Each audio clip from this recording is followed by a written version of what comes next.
Okay, so in this problem, I'm going to be going over expected value. Now, expected value is a subtopic in probability, and it's got a pretty funky name because it's not actually what you think it is. If you have our question over here, what is expected value? Expected value isn't actually the value that you expect to occur, it's the average value.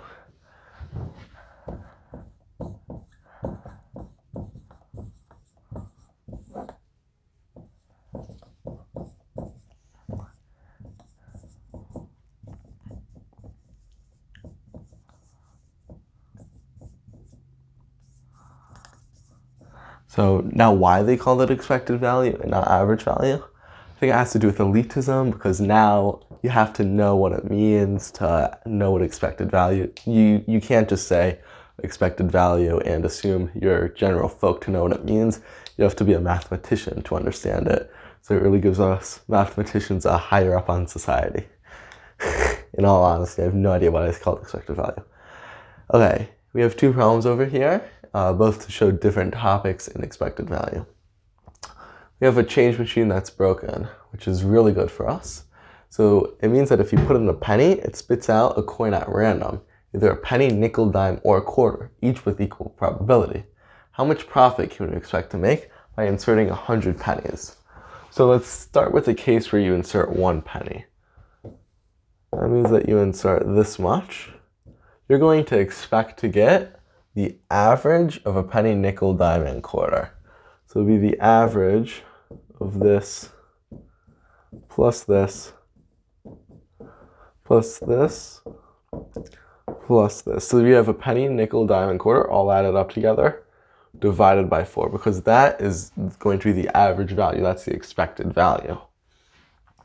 And so that is going to equal 0.25, 0.35, 0.4, 0.41.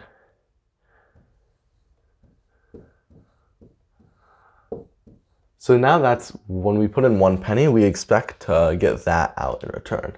So now if we put in 100 pennies or $1, I'm multiplying everything by 100. I expect to get out 100 divided by 4 is 25. I expect to get out 25 times 41 cents, and that is equal to $10.25. And now it's at this point you have to go back to the question, because this isn't the answer. It says how much profit can you expect to make.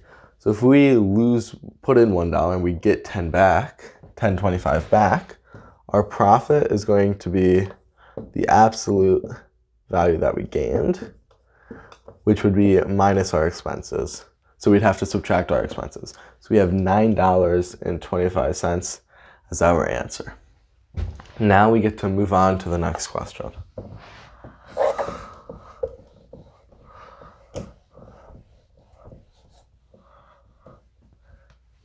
There's a certain amount of $1 bills and $5 bills in a bag. The expected value for a bill picked at random is $1.20. What is the fewest number of bills that could be in the bag? So I'm going to say X equals the number of $1 bills, and Y equals the number of $5 bills. And so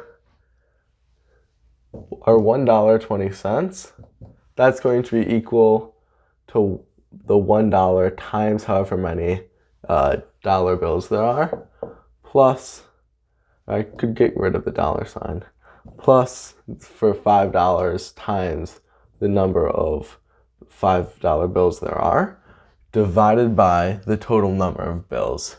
So if there's X number of $1 bills and Y dollar $5 bills, the total number of bills would just be the sum of those two.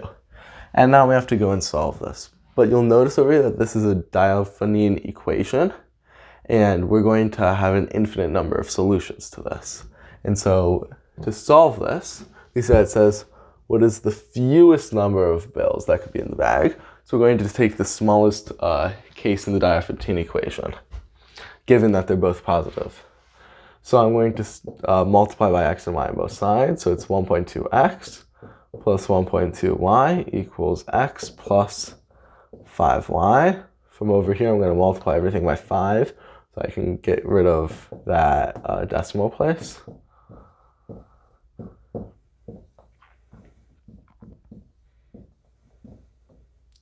And then I can subtract 5x over here and subtract 6y over there. Say x equals 19y. And now to find the fewest number of bills, I have to take the smallest case. So I'll let y equals 1, given that, yeah, because y can't equal 0 or a negative amount, because there is a certain amount of bills in that bag. So if I say y equals 1, then x equals 19 times 1, which equals 19. So what's the fewest number of bills? The answer would be 19 $1 bills and 1 $5 bill. That right there is our answer. Thank you very much for watching, and goodbye.